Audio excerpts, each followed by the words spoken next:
नमस्कार, सुशील संवाद में स्वागत है। मैं शशि भूषण। झारखंड में अभी सरकार पर संकट चल रहा है, चौतरफा गिर रही है।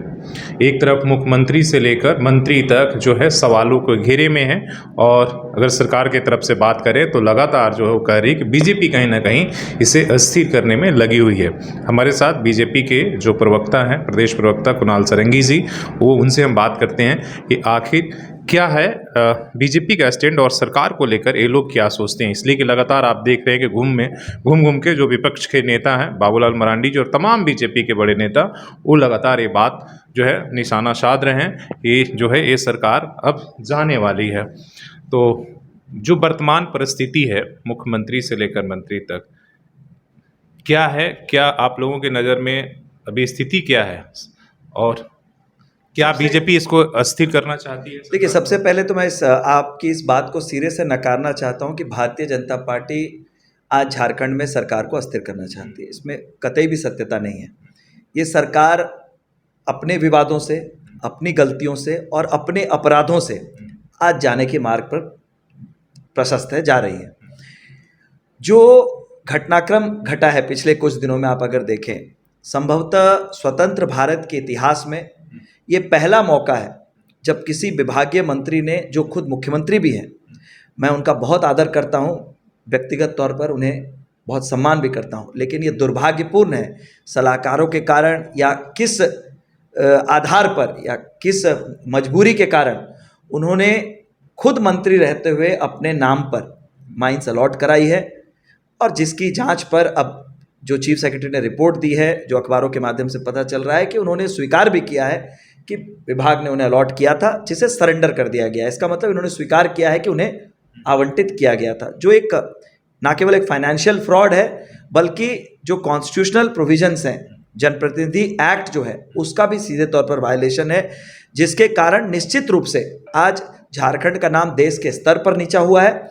और कहीं ना कहीं जो वही पुराने दिन थे मधु कोड़ा जी की सरकार के समय में, जिस तरह की बातें लोग झारखंड के बारे में करते थे, आज इस सरकार ने उन्हीं दिनों को फिर से वापस लाने का काम किया है।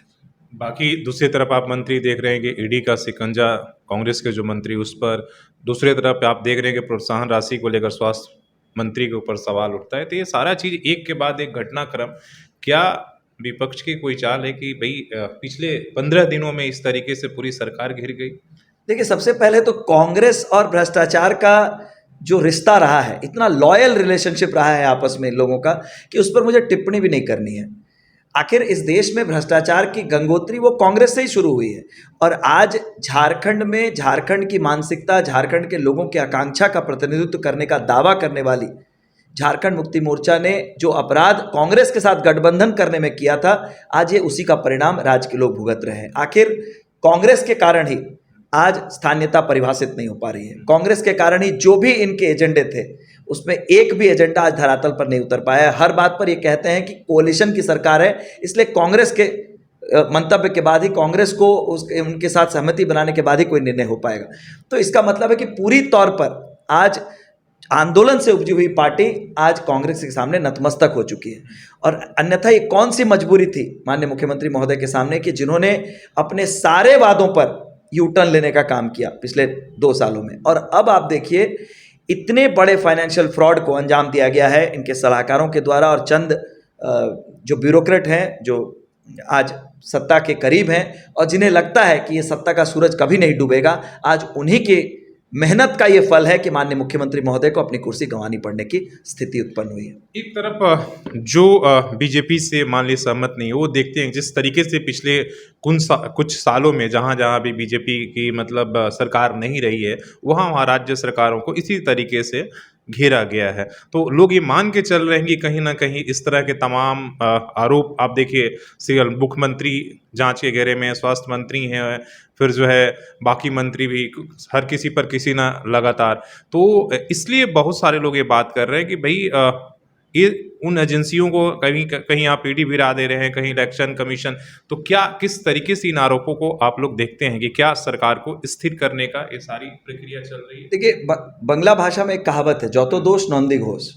सारी गलतियां बस केंद्र सरकार की हैं, सारे आरोप केंद्र सरकार पर। आप मुझे बताइए, इनमें से कौन सी संस्था है जो केंद्र सरकार के इशारे पर चलती है? राज्य के मुख्य सचिव, राज्य का माइनिंग विभाग, माननीय मुख्यमंत्री महोदय, माइनिंग विभाग के सचिव, ये सारे लोग क्या केंद्र सरकार से ऑपरेट होते हैं? बिल्कुल नहीं। तो इन्होंने इस पूरे खेल को अंजाम दिया, उनके सलाहकार, कि उनके नाम पर इन लोगों ने माइनिंग लीज आवंटित करवाई। उन्हीं के हस्ताक्षर से पोल्यूशन कंट्रोल बोर्ड से नो ऑब्जेक्शन सर्टिफिकेट लिया गया। तो सारी जो संस्थाएं इस पूरी प्रक्रिया में शामिल हैं वो केंद्र सरकार से ऑपरेट नहीं होती और राज्य सरकार की संस्थाएं हैं। इनके द्वारा किया गया ये फाइनेंशियल फ्रॉड और जो जनप्रतिनिधि एक्ट का उल्लंघन किया गया, सारे नियमों को ताक पर रखते हुए माननीय मुख्यमंत्री महोदय के नाम पर माइंस अलॉट की गई, इसमें केंद्र सरकार की कोई भूमिका नहीं है। हम लोगों ने बस इसको राज्यपाल महोदय के पास पहुंचाया, मीडिया के माध्यम से पूर्व मुख्यमंत्री आदरणीय रघुवर दास जी ने इसे जनता के समक्ष रखा।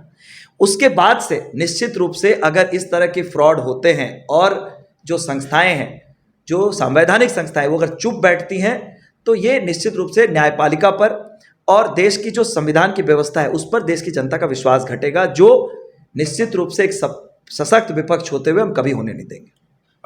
लास्ट एक सवाल ये रहेगा कि भाई ये सारी प्रक्रिया ऐसा तो नहीं आप लोग स्थिति को निर्माण कर रहे हैं कि भाई आप कांग्रेस को छोड़कर बीजेपी के साथ आ जाओ, सारे आरोप जो है आपके, इसलिए कि आपके एक विधायक, आपको याद होगा कुछ दिन पहले मजाक में उन्होंने कहा था कि बीजेपी के साथ आइए, मुख्यमंत्री आप ही रहेंगे, तो कहीं वो अंदर खाने वो एजेंडा तो नहीं चल रहा है? देखिए, सबसे पहले तो मैं आपको स्पष्ट करना चाहता हूं, आज जो इनके सरकार की स्थिति है, इनके हर मुद्दे पर इनके सरकार के मंत्रियों में ही एक मत नहीं है, विभिन्नता है इनके बयानों में।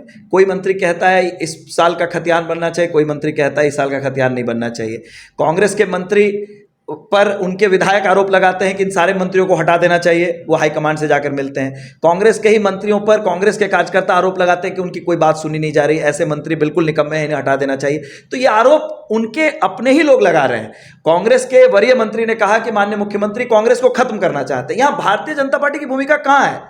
ये सरकार, मैंने पहले ही कहा आपको स्पष्ट रूप से, अपने अपराधों से, आपस के विवादों से और घोर लालच, एकमात्र एजेंडा किस तरह से T20 क्रिकेट खेला जाए और झारखंड को लूटा जाए, हर विभाग में यही स्थिति है। एसपी डीसी की पोस्टिंग में IPL की जैसे बोली लग रही है।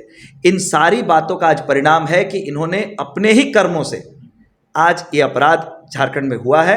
चाहे आप स्वास्थ्य मंत्री जी के डिपार्टमेंट में कोविड प्रोटोकॉल के कोरोना की जो प्रोत्साहन राशि थी उसे गलत तरीके से आवंटित किया जाने की बात हो, या माननीय मुख्यमंत्री महोदय को खुद माइनिंग लीज अलॉट करने की बात हो, ये सारे अपराध जो हैं, इन्हें अब ये पता ही नहीं चला कि इस राह पर इतनी तेजी से ये चलने लगे, इन्हें पता ही नहीं चला कहां पर इन्हें रुकना था, इसलिए अब दुर्घटना की बात आने लगी है। लास्ट ईमानदार जवाब चाहिए, सरकार का भविष्य विपक्ष होने के नाते आप लोग क्या देख रहे हैं, और क्या सरकार, नई कोई सरकार बनेगी या सरकार आगे चलेगी, और आप लोगों की भूमिका इसमें क्या? देखिए, ये तो सारी बातें जब आ जाएंगी जांच के बाद, फिर राज्यपाल महोदय क्या निर्णय लेते हैं, इस पर मैं टिप्पणी नहीं करना चाहता हूं। लेकिन भारतीय जनता पार्टी एक सशक्त विपक्ष के रूप में राज्य का अंधकारमय भविष्य सुरक्षित करने में, या जो ये करना चाहते हैं, भविष्य को अंधकारमय करना चाहते हैं, उसे करने नहीं देगी, और एक विपक्ष की जो सशक्त भूमिका होती है लोकतंत्र में,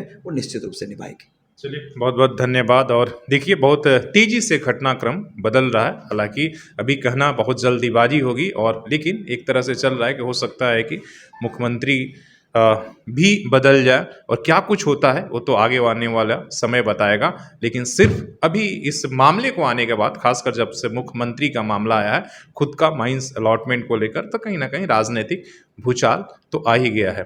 तो अपने सहयोगी सी कृष्णामूर्ति के साथ मैं शशि भूषण, सोशल संवाद न्यूज़ झारखंड।